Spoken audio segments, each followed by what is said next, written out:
Take a look at the water in this glass. Refreshing, hydrating, and invaluable to your survival. Before you take a sip, though, how do you know that the water inside is free from disease-causing organisms and pollutants? 1 out of 10 people in the world can't actually be sure that their water is clean and safe to drink. Why is that? Inadequate sanitation, poor protection of drinking water sources, and improper hygiene often lead to sewage and feces contaminated water. That's the ideal breeding ground for dangerous bacteria, viruses, and parasites. And the effects of these pathogens are staggering. Diarrheal disease from unsafe water is one of the leading causes of death around the world for children under 5. And according to a UN report from 2010, microbial waterborne illnesses killed more people per year than war. Proper treatment processes, though, can address these threats. They usually have 3 parts: sedimentation, filtration, and disinfection. Once water has been collected in a treatment facility, it's ready for cleaning. The first step, sedimentation, just takes time. The water sits undisturbed, allowing heavier particles to sink to the bottom. Often, though, particles are just too small to be removed by sedimentation alone and need to be filtered. Gravity pulls the water downward through layers of sand that catch leftover particles in their pores, prepping the water for its final treatment, a dose of disinfectant.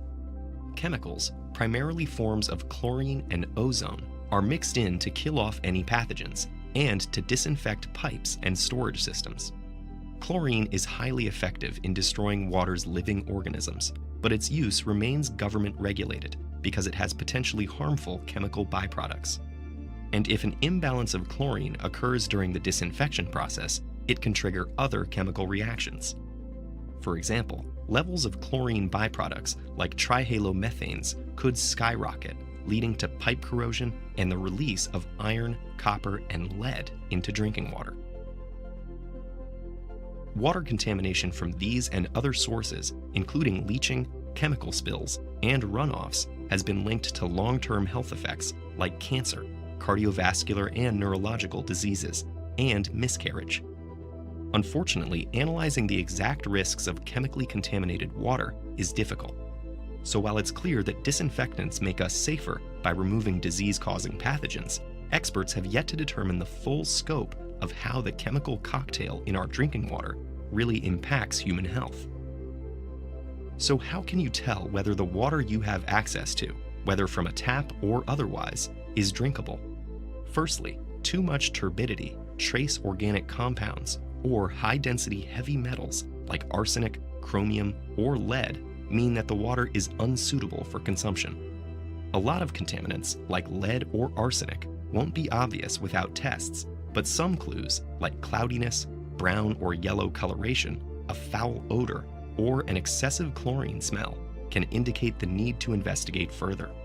Water testing kits can go a step further and confirm the presence of many different contaminants and chemicals.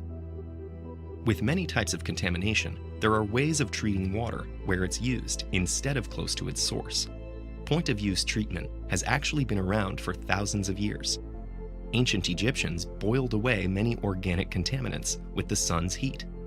And in ancient Greece, Hippocrates designed a bag that trapped bad-tasting sediments from water. Today, point-of-use processes usually involve ionization to lower mineral content. They also use adsorption filtration, where a porous material called activated carbon strains the water to remove contaminants and chemical byproducts. While it's not always an effective long-term solution, point-of-use treatment is portable, easy to install, and adaptable. And in regions where large-scale systems are unavailable, or where water has been contaminated further along its journey, these systems can mean the difference between life and death. Clean water remains a precious and often scarce commodity. There are nearly 800 million of us who still don't have regular access to it.